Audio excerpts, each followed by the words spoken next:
कुछ दिनों से एक बात सामने आ रही है कि राहुल गांधी जी मान्यवर कांशीराम जी के लिए भारत रत्न की मांग कर रहे हैं। तो मेरा सीधा सीधा सा प्रश्न ये है, भारत रत्न की मांग करना इस समय,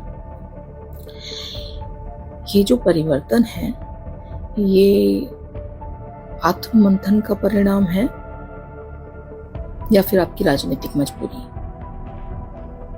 क्योंकि आपको याद होगा 2007 और 2008 के मध्य में बहन मायावती जी अपने गुरु, अपने राजनीतिक गुरु मान्यवर कांशीराम जी के लिए लगातार भारत रत्न की मांग कर रही थी।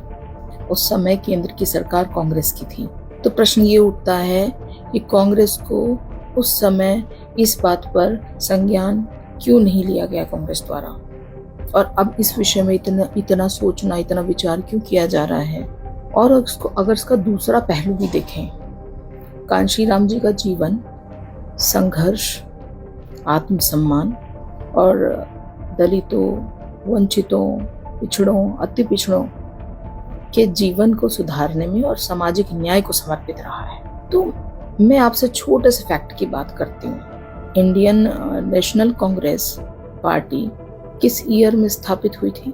1885 में। और मान्यवर कांशीराम जी ने जो ये संकल्प लिया कि वो एक बहुजन समाज पार्टी का गठन करेंगे, और बहुजन समाज पार्टी उन्होंने बनाई, वो किस वर्ष में बनाई?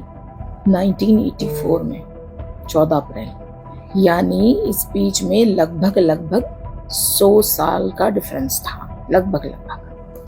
तो मेरा प्रश्न ये है कि कहीं ना कहीं कांग्रेस के राज में उस समय भी दलितों, पिछड़ों को राजनीतिक हिस्सेदारी, क्योंकि सामाजिक न्याय का आधार है, जब तक आप सत्ता में आपकी हिस्सेदारी नहीं होगी, आपका विकास नहीं होगा।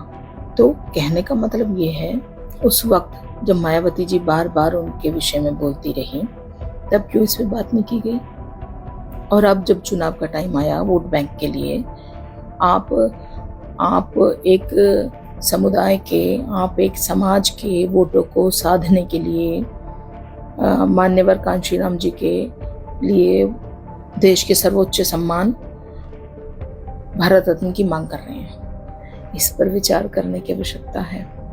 लोग अब जागरूक हो चुके हैं। वो आपके आचरण में, आपके द्वारा कही गई बातों में आपकी नीयत भी देखते हैं और निरंतरता भी, कि ये जो सम्मान की आपने बात की, गत वर्षों में कितनी बार आपके द्वारा इस तरह की बातें उठी हैं, कितने सम्मान की बात आपने की है, कितना ही आपके व्यक्तित्व का हिस्सा है। सोचिएगा जरूर। और एक बात ये भी है, जब इंडियन नेशनल कांग्रेस ने 100 साल जब वो सत्ता में थी, आप ये मानिए कि जरूर उस वक्त दलितों, पिछड़ों को उस तरह की सशक्त आवाज बुलंद करने का अवसर नहीं मिल रहा होगा।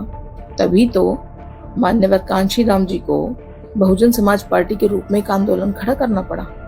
अगर उन्हें समान अवसर, राजनीतिक हिस्सेदारी, सम्मान और सामाजिक न्याय, ये सब तभी मिल रहा होता, तो इस आंदोलन की आवश्यकता क्या थी? ये सब प्रश्न हैं, मैं आप ही पर छोड़ रही हूँ। सोचिएगा।